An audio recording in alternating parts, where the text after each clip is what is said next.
កាន់តែលយទៅ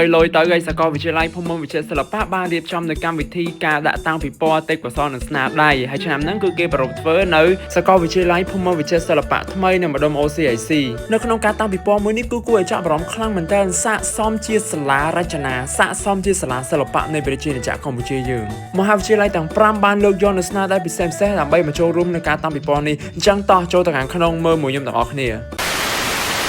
ទៅដល់សាកលវិទ្យាល័យភូមិន្ទវិទ្យាសិល្បៈគឺម៉ោង3មេក្តៅល្មមដែរឥឡូវហ្នឹងគឺយើងថតនៅក្នុងទ្វារទីទៅបន្ទាប់មកគឺយើងដើរចូលទៅខាងក្នុងពិព័រណ៍អ្នកខាងទ្វារគេក៏ពោពេញដោយសិល្បៈដែរណាហើយមានគោមចងខ្លាញ់ខ្វាត់តាមផ្លូវសួស្តីបងប្អូនឥឡូវខ្ញុំដល់កម្មវិធីតាំងពិព័រណ៍ទេពកោសល្យនិងស្នាដៃនៅឯសាកលវិទ្យាល័យភូមិន្ទវិទ្យាសិល្បៈឯណាសាលាថ្មីនេះគឺឆ្ងាយពីផ្ទះខ្ញុំខ្លាំងប៉ុន្តែយ៉ាងណាក៏ដោយចិត្តចង់មកមើលពិព័រណ៍ឲ្យខានដែរបាទធំមកបងប្អូនហើយអាគារសាលាក៏ធំបរិវេណក៏ធំដែរចឹងអត់ខ្លាចជ្រឿងឆ្អៀតរឿងស្ទះឲ្យទៀតទេបាទចូលទៅដល់ភ្លាមនឹងគឺមានកន្លែងឲ្យសញ្ញេទៀតបាទហើយថ្ងៃហ្នឹងដែលខ្ញុំមកចូលរួមនេះគឺជាថ្ងៃទី2នៃកម្មវិធីពិព័រណ៍ទទួលស្គាល់ថាថ្ងៃនេះរៀងក្តៅប៉ុន្តែខ្ញុំអត់ទាន់ដើរចូលទៅខាងក្នុងសាលាដើម្បីមើលពិព័រណ៍ភ្លាមទេគឺខ្ញុំត្រូវតែចូលរួម involve អ្វីដែលខាងសាលាបានរៀបចំដូចជាកន្លែងសញ្ញេណាហើយថតរូបជាមួយនឹងផ្ទាំងរូបភាពរូបគំនូអីចឹងទៅហើយបានដើរចូលទៅខាងក្នុងពិព័រណ៍ចូលដល់ខាងក្នុងសាលានិយាយពីថាតិចមែនតើបងប្អូនហើយចូលទៅដល់ព្រានហ្នឹងគឺមានឃើញរូបសំណាកព្រះបាទជ័យវរ្ម័នទី7ហើយស្អាតតែកន្លែងដាក់តម្កល់រូបសំណាកព្រះបាទតមកយើងចាប់ផ្ដើមចូលដើរមើលពិព័រណ៍ណាកន្លែងដំបូងគេគឺថ្នាក់ឆ្នាំសិក្សាមូលដ្ឋានមានថាឆ្នាំទី1មែនប៉ុន្តែចំពោះទឹកដៃស្នាដៃសិល្បៈវិញគឺថាលយពិសេសខ្លាំងមែនតើអញ្ចឹងសពបញ្ជាក់ឲ្យឃើញថានិស្សិតនៅខាងសាកលវិទ្យាល័យភូមិន្ទវិទ្យាសិល្បៈនេះមានគ្រឹះសិល្បៈខ្លាំ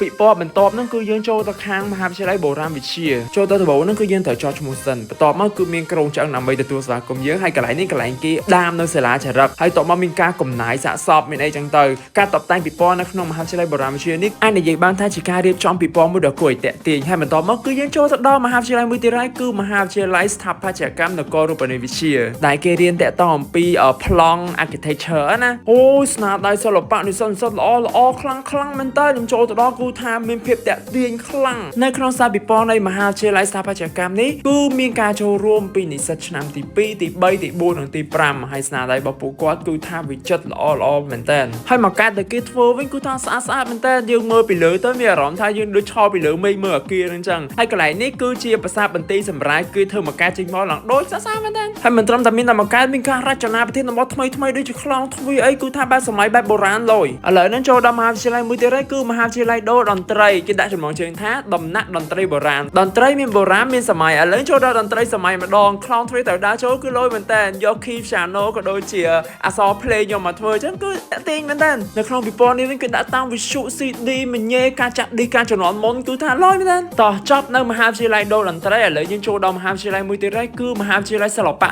សូនរូបបាទខ្លងទ្វារមហាវិទ្យាល័យសិល្បៈសូនរូបក៏មិនធម្មតាដែរឥឡូវខ្ញុំចូលទៅមើលខាងក្នុងទាំងអស់គ្នានៅខាងក្នុងវិញគឺមានការដាក់តាំងបង្ហាញស្នាដៃនិស្សិតជាច្រើនស្នាដៃហើយសុទ្ធសឹងតែតាក់ទាញនិងមានអត្ថន័យសិល្បៈពេញលេញនេះគឺជាការតាំងបង្ហាញនៃស្នាដៃរបស់ឯកទេសគំនូរសាកមនីគមគេហៅ design ណាប្រហែលបន្តិចចុះនេះហើយគឺជាឯកទេសដែលខ្ញុំរៀនតាក់ទងមួយគំនូរផ្សាយអស់ហ្នឹងហើយនេះតាក់ទងជាមួយនឹងមុខវិជ្ជាតបតែងលម្អស្ថាបត្យកម្មដេក័រចំណែកខាងនេះគឺឯកទេសចម្លាក់ទំនើបអូដូចមែនតើដូចខ្លាំងមែនតើបងប្អូនចំណែកខាងនេះវិញគឺជាស្នាដៃរបស់ខាងគំនូរវិចិត្រកម្មគឺថាពោពេញដោយសិល្បៈតែម្ដងស្របមកនៅក្នុងមហាវិទ្យាល័យសិល្បៈសូនរូបគឺមានច្រើនផ្នែកណាបន្ទាប់មកយើងដើរទៅមុខទៀតគឺដល់ភូមិនេតសាស្ត្រណែអែមណាមានយៈដ៏ធំមួយសម្រាប់យើងថតរូបបានទៀតចឹងឥឡូវយើងដើរចូលទៅក្នុងពិព័រណ៍មើលទាំងអស់គ្នាមើលថាគេដាក់តាមមួយថ្ងៃខ្លះអូខេនេះគឺជាកន្លែងដែលគេដាក់តាមបង្ហាញនៅសិល្បៈបុរាណខ្មែរមានដូចជាផ្ទះល្ខោនយីកេហើយនៅខាងក្នុងនោះមានដាក់មកុដយីកេមានអីចឹងទៅហើយនេះគឺពីផ្ទះល្ខោននិយាយហើយផ្ទះល្ខោនខោលហើយនេះវិញគឺជាផ្ទះរបាំប្រពៃណីគេដាក់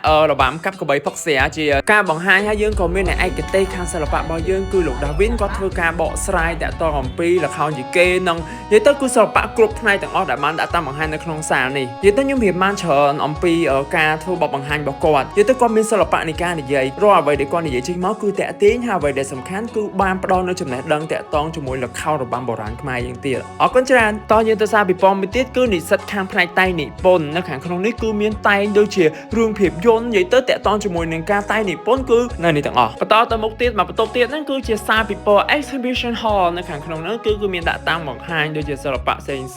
ហើយនេះតកតអំពីការពូនក្នុងខ្សាច់មានច្រើនតែថតបានតែប៉ុណ្ណឹងអូខេតែឥឡូវយើងមកកំសាន្តអារម្មណ៍ជាមួយនឹងការសម្ដែងសិល្បៈបង្ហាញអំពីមហាវិទ្យាល័យសិល្បៈនាដសាស្ត្រតន្ត្រី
ការសម្ដែងសិល្បៈនេះគឺថាល្អមើលខ្លាំងមែនតើបងប្អូនទាំងអស់គ្នាអូខេឥឡូវយើងចេញមកខាងក្រៅម្ដងមើលតើនៅបរិវេណខាងក្រៅគេរៀបចំមិនខ្លះត្រភ្លាមហ្នឹងគេកំពុងរៀបចំចាប់ផ្ដើមលេងទាញព្រ័ត្របងប្អូនបាទហើយមេរៀងរសៀលណាស់ដែរហើយចឹងអ្នកចូលលេងក៏ច្រើនដែរអូខេឥឡូវគេចាប់ផ្ដើមទាញព្រ័ត្រហើយនិយាយទៅគឺឃើញចេញមកគឺសប្បាយខ្លាំងមែនតើអញ្ចឹងគេទាញព្រ័ត្រក៏ទាញព្រ័ត្រទៅខ្ញុំឃ្លានដែរក៏ដើរមើលតើមានគេលក់អីខ្លះគេលក់អីច្រើនមែនតើខ្ញុំចង់ញ៉ាំតកកឈូហើយនេះកន្លែងខ្ញុំទិញតកកឈូហើយតកកឈូក៏ឆ្ងាញ់អត់តែនិយាយមែនឆ្ងាញ់មែនតើដាក់តែមកកៅនេះគឺនងពោះមកឲ្យមកកៅតែ 4000 រៀលហើយម៉ាក់ខ្ញុំអ៊ំជាមួយនឹងសៅខ្ញុំវិញគាត់ញ៉ាំនំបញ្ចុកម្នាក់មួយចានចឹងសរុបមកការដើរពិព័រណ៍ថ្ងៃនេះគឺពោពេញដោយអត្ថន័យនិងភាពសប្បាយរីករាយហើយសប្បាយចិត្តមែនតើដែលបានមកចូលរួមពិព័រណ៍នៅឆ្នាំនេះអូឃើញមន់នេះតំណងបងប្អូនអត់ដឹងថាមន់នេះគេណាគេស្គាល់ចូលខមមិនបានណាមន់នេះគេមន់ហ្នឹង